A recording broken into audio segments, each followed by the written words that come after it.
এগুলো আমরা চাষ করছি, কিন্তু ওটা হলো অত্যন্ত সার লাগে এবং হচ্ছে হলো পাটে তো লম্বা হয় না, লং হয় না। আচ্ছা, এই জাতটা যে এবার নতুন করছেন, এটা সুবিধা কি মনে হলো আপনার কাছে? আমার কাছে মনে হলো এটা সুবিধা হচ্ছে হলো এটা কম বীজেও চাষ করছে। আর সম্বন্ধে আপনার কোনো আমার ধারণা, আমি দেখছি যে অন্য পাট আমি অন্য বছর চাষ করে যা দেখছি তার দ্বিগুণ মোটা, দ্বিগুণ মোটা আর কি।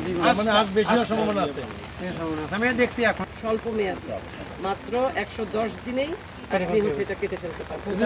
এটার নাম বিনা তোষাপাট এক, এটা জানেন বয়স তো? হয়ে গেছে অলরেডি। আজকে থেকে হিসাব এই জাতের নামটা কি? জাতের নামটা কি? বিনা তোষাপাট। বলেন বিনা তোষাপাট। বিনা তোষা পাট ঠিক আছে, তো এই জাতটা মুখস্থ রাখতে হবে। কতটুকু বীজ ব্যবহার করছেন? 800 গ্রাম। ওই যে আমরা ওই প্যাকেটগুলো দিচ্ছি, এক প্যাকেট দিচ্ছি না। 800 গ্রাম। তার মানে একটু পাতলা হয়ে এবং আমাদের আরেকটা প্রদর্শনী যেটা করছি ওটা হাইট আরো বাড়ছে, পাইটাকে একটু লজিং হয়ে গেছে। এবং আপনি যে আগের জাতগুলো এটা সম্পর্কে আপনার কি? আমার ধারণা আগে যে সমস্ত পাট আমি চাষ করেছি তার তো 2 ফুট অলরেডি লম্বা হয়ে গেছে, আরো 1 ফুট হবে, আরো প্রায় 10 থেকে 12 ফিট। 12 ফিট। এই 85 দিন 25 দিন হয়। 15 দিনের পরে এটা করতে পারে। আপনি বৈজ্ঞানিক কর্মকর্তা এবং বিভাগীয় প্রধান, উদ্ভিদ প্রজনন বিভাগ, বাংলাদেশ পরমাণু কৃষি গবেষণা ইনস্টিটিউট। আপনারা এখানে দেখছেন যে বিনা তোষাপাট 1, এটা হচ্ছে জেআরও 524, যেটা এতদিন ধরে কৃষকরা ব্যবহার করে আসছিল। জেআরও 524-এ মিউটেশন প্রয়োগ করে, রেডিয়েশন প্রয়োগ করে এটার হচ্ছে চেঞ্জ করে এই জাতটা উদ্ভাবন হয়েছে। এবং এই জাতটা তার মাতৃজাত জেআরও 524 থেকে অনেক লম্বা, প্রায় হচ্ছে 30 সেন্টিমিটার লম্বা, এবং কোনো ব্রাঞ্চিং নেই, যার জন্য কৃষকরা আঁশের ফলনটা বেশি পায়, ব্রাঞ্চিং না থাকার কারণে। এবং এটা স্বল্প মেয়াদি, এটা মাত্র 110 দিনে হচ্ছে হারভেস্ট করা যায়। এবং এতে ক্রপিং প্যাটার্নটাকে চেঞ্জ করা যায়। ক্রপিং প্যাটার্নে 2 ফসলের জায়গায় 3 ফসল, 3 ফসলি জমিকে 4 ফসলি করা যায়। আরেকটা জিনিস সেটা হচ্ছে যে বীজ উৎপাদনও করা যায়। আপনারা জানেন যে আমাদের দেশে বীজ উৎপাদন করাটা যায় না দেখে বিদেশ থেকে ইন্ডিয়া থেকে আমদানি করতে হয়। আমাদের এই জাতটা চাষ করলে আমাদের বীজ আমরাই উৎপাদন করতে পারবো। আমরা প্রতি বিঘাতে 70 কেজি বীজ উৎপাদন করা যায় আমাদের এই জাতটা থেকে, এবং আঁশের ফলন প্রায় 4 টন পার হেক্টর। সুতরাং আমরা এখান মোটামুটি এই অন্য জাতের চাইতে আমরা আগাম করতে পারছি, ক্রপিং প্যাটার্নে একটি ফসলের সংখ্যা বৃদ্ধি করতে পারছি, বীজ উৎপাদন করতে পারছি, আঁশের ফলন বেশি পাচ্ছি। এবং আঁশটা হচ্ছে আপনার যেটা শক্তি, মানে আমরা বলি যে স্ট্রেংথ, এই আঁশের স্ট্রেংথটাও খুব জেআরও 524-এর সাথে এটা বেশি। আপনি কি আশা করছেন এই পাটের চাষ করে? আমি আশা করছি আসলে এই জাতটা চাষ করে কৃষকরা হচ্ছে জেআরও 524টা বিদেশের বীজ আমদানিটা বন্ধ করতে পারবো আমরা, এবং হচ্ছে কৃষক বেশি লাভবান হবেন। এই মাগুরা এবং গোপালগঞ্জ, ফরিদপুর অঞ্চলের যে কৃষকরা তারা পাট চাষ করে, তারা আগে যেই ইটা পেত, আয়টা করতো, তার চাইতে বেশি আয় করবে। এবং আমাদের এই এলাকাটা আমাদের দেশের যে জাত বিনা তোষাপাট 1, এই জাতটা ভরে যাবে, কৃষকরা এটাতে বেশি আগ্রহ। আমাদের মোহাম্মদ তাজুল ইসলাম, উপপরিচালক কৃষি সম্প্রসারণ অধিদপ্তর, মাগুরা। মাগুরা জেলাতে প্রায় 34,800 হেক্টর জমিতে এই বছর পাটের আবাদ হয়েছে। আমাদের এই অঞ্চলে যে ম্যাক্সিমামই জেআরও 524 যে জাতটা, এটা কৃষক ভাইরা অভ্যস্ত।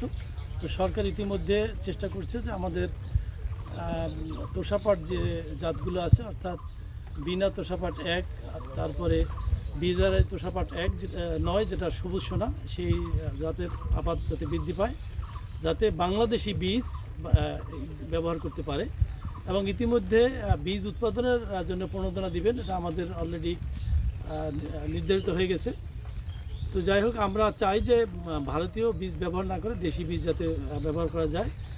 আর এই জেআরও 524-এর চেয়ে আমাদের যে এই বিনা তোষাপাট 1 যেটা, সেটার আমরা দেখলাম যে উচ্চতা বেশি এবং আঁশের পুরুত্ব বেশি, এবং প্রতিটা পাটের গাছের আকার মোটা আছে। তো আমরা আশা করছি, এবং এর জীবনকাল কম, আমরা আশা করছি যে এই পাটের ফলন বেশি হবে এবং কৃষক ভাই লাভবান হবে। আপনার কাছে আছে? জিজ্ঞেস করবে তো কাছে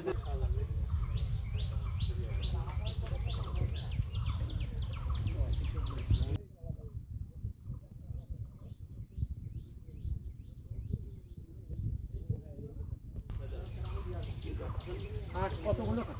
আপনি 2-3 থেকে নিয়ে আসুন জানান।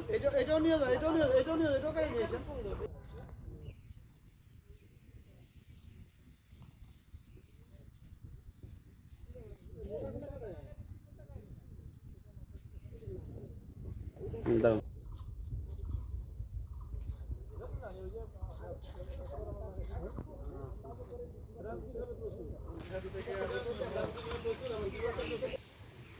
বিসমিল্লাহির রহমানির রহিম। মোহাম্মদ কবির হোসেন, আমি একজন কৃষক। আমি আগে হলো ইন্ডিয়ান জাত, বঙ্কিম, কৃষি সেভেন এগুলো ব্যবহার করতাম এবং এই প্লাটে হচ্ছিল আপনার বীজের দাম বেশি এবং আমাদের হলো বাইরে থেকে বীজ আমদানি করতে হয়। ইন্ডিয়া থেকে বীজ আনতে অনেক টাকা খরচ হয় এবং 1 কেজি বীজের দাম 200 টাকা পড়ে। এখন আমাদের এই বিনা তুষাপাট 1 জাতের পাট এবার আমি বহন করছি। এই জাতের সুবিধা হচ্ছে এই জাতের সেচ কম লাগে এবং সার একেবারেই কম লাগে এবং দ্রুত বৃদ্ধি পায়। এই একটা পাট কমপক্ষে 12 ফুট লম্বা হয় এবং এই পাটে হচ্ছে অল্প মেয়াদি, আমি যা দেখছি এলো 80 থেকে 85 দিনের ভিতরে পাট কাটা যায় এবং এই পাটের আঁশ অন্য অন্য পাটের তুলনায় অনেক মোটা এবং বেশি, এটা আমি দেখছি এবং এতে আগাছাও কম থাকে। আমি ভক্ত কুমার বিশ্বাস। আমি একটা বিনার প্রদর্শনীতে আসছিল মগিউনিয়া।